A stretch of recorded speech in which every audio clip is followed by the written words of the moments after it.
Salut à tous, c'est Axter, et aujourd'hui on se retrouve pour un nouveau mini-tuto sur Cinema 4D, où on va apprendre à créer un effet de souffle, d'explosion ou de chute, comme vous l'appelez, dans Cinema 4D donc.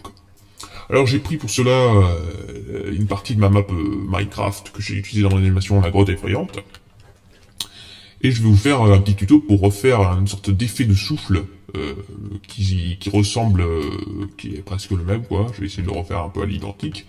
Après vous mettez comme d'habitude les paramètres par défaut, mais là je vais vous apprendre en fait la technique pour le faire et après vous pourrez bien sûr l'adapter à tous vos projets. Donc déjà on va rentrer dans la scène.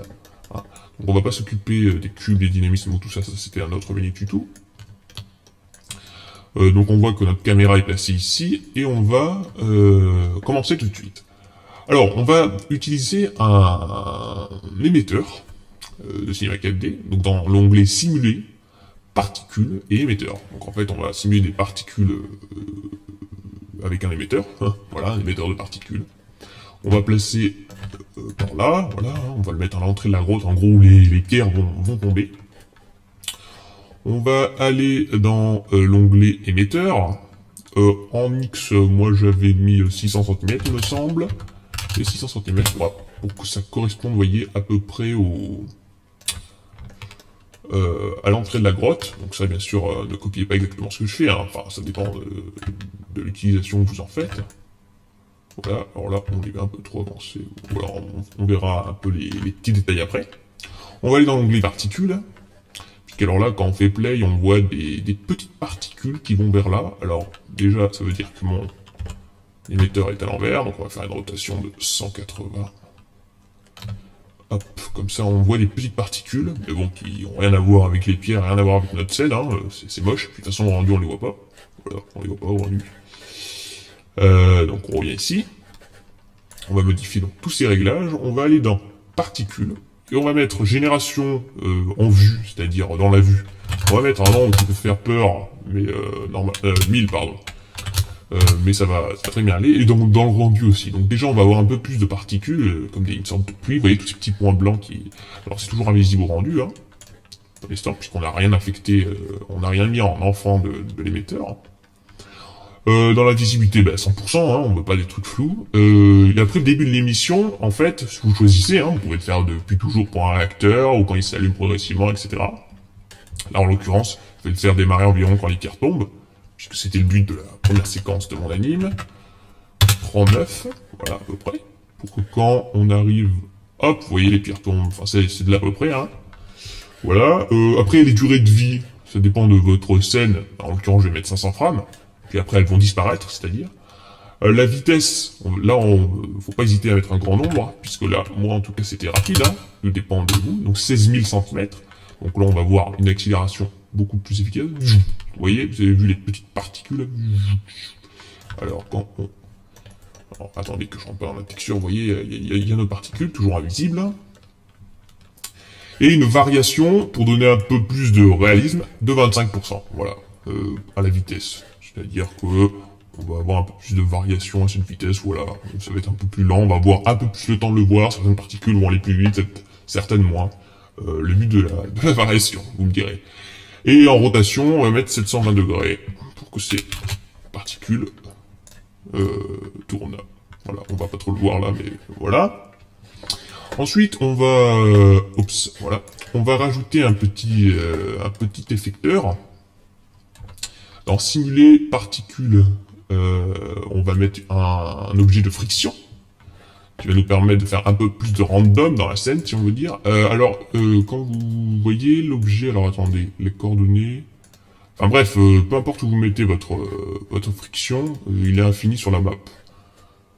Voilà, on va mettre une petite intensité de 0.7 seulement, hein, on n'a pas spécialement envie d'avoir ça, et donc en fait on va avoir un peu de friction. Donc ça c'est un peu plus de random, après vous pouvez jouer avec les autres émetteurs que vous trouverez dans les particules, hein, évidemment. Alors moi j'avais mis que celui-là en l'occurrence pour ma scène. Et après on va créer maintenant notre débris, et pour nos débris on va utiliser une lampe, en tout cas c'est ce que j'ai utilisé, une lampe. C'est bizarre en effet de commencer par ça pour créer un débris. Et donc on va aller dans la lampe, donc vous pouvez la nommer débris, hein, peu importe, hein, vous voyez les noms que vous voulez. On va lui mettre une couleur. Alors si je veux exactement la même couleur que mon anime, je vais recréer ce sorte de bleu qui rappelait la lune en fait. Voilà. Donc une lampe comme ça, avec une intensité de 25%. Et une lumière visible. Pas volumétrique, hein, visible. Et en omni. On va être dans bruit. Et on va mettre visibilité. Pour avoir une sorte de bruit. Et on va l'animer un peu avec une turbulence légère, donc qui est cochée par défaut. Une vélocité, cependant, on va la modifier, on va la mettre à 500%. Une intensité à moins 40%. Et un contraste à 170%. Alors après, c'est à vous de choisir quand vous voulez faire. Voilà. Donc déjà, si je fais un rapide petit rendu, donc en gros, ce qui va se passer. Et maintenant, ce débris, je le mets en enfant de l'émetteur, évidemment. Comme ça, quand on va avoir... Alors là, ça risque d'être un peu long. Voilà, donc vous voyez, c'est assez long parce que c'est le bruit et tout ça qui se calcule. Alors, vous mettez pas d'ombre, hein, parce que là, vous allez faire exploser le temps de rendu. Alors, c'est pas exactement le même rendu que vous voyez dans mon animation, parce que moi, là, ce que j'ai désactivé, c'est l'illumination globale, et il y avait aussi des lampes de la lune, enfin, etc., plusieurs. J'avais créé toute une ambiance de lumière qu'il faut travailler, hein. Mais voilà, vous allez avoir un truc animé à partir du moment où vous allez avoir ça. Et aussi, il y a un mouvement de caméra, si vous avez remarqué. Donc, on se passe dans la caméra, pourtant là, il se passe rien, hein. Voilà, on a les particules qui bougent, donc je vais essayer de vous faire un petit rendu voilà, on a les particules qui bougent, mais c'est tout. Et donc j'avais mis tout simplement une propriété Cinema 4D de vibration que j'avais animée à partir de la 33e frame. Voilà, j'étais allé dans modifier la rotation. Vous voyez, je sais plus exactement. Voilà, on va mettre plutôt 5, 5, 5. On va se placer ici. Hop, enfin voilà. Vous mettez, est-ce que vous pouvez mettre 15, 15, 15. Voilà, donc ça c'est des petits réglages à tâtonner. Et après, en fait, le principe, c'est que j'étais allé à 33. J'avais fait CTRL-clic sur cette petite pastille. J'étais allé à 39, environ, je sais plus. Et re-CTRL-clic. Comme ça, ah oui, excusez-moi.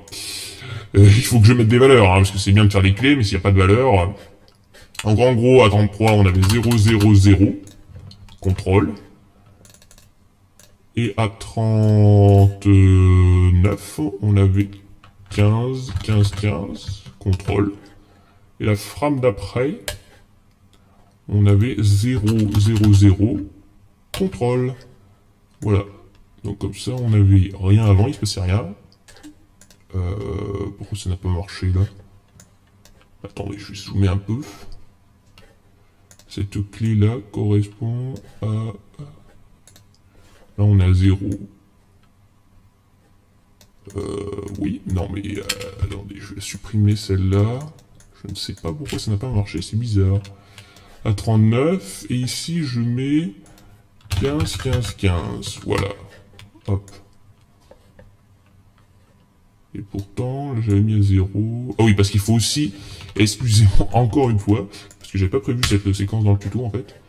Et on va remettre notre caméra en rotation 0, 0, 0 pour, voilà, avoir la scène de départ. Et là, en fait, on va aller dans la vibration et on va animer. Donc ça, je veux que ce soit une amplitude de 0, 0, voilà. Et après, à 39, là on est un peu décalé, mais c'est pas grave. 15, 15, 15, hop, hop, voilà. Voilà, vous voyez, hop, et voilà. Voilà, en espérant que ce mini tuto vous aura plu. Voilà. Salut à tous, c'était Axter. Si vous avez apprécié cette vidéo, n'hésitez pas à mettre un j'aime, à commenter et vous abonner pour voir mes prochaines vidéos.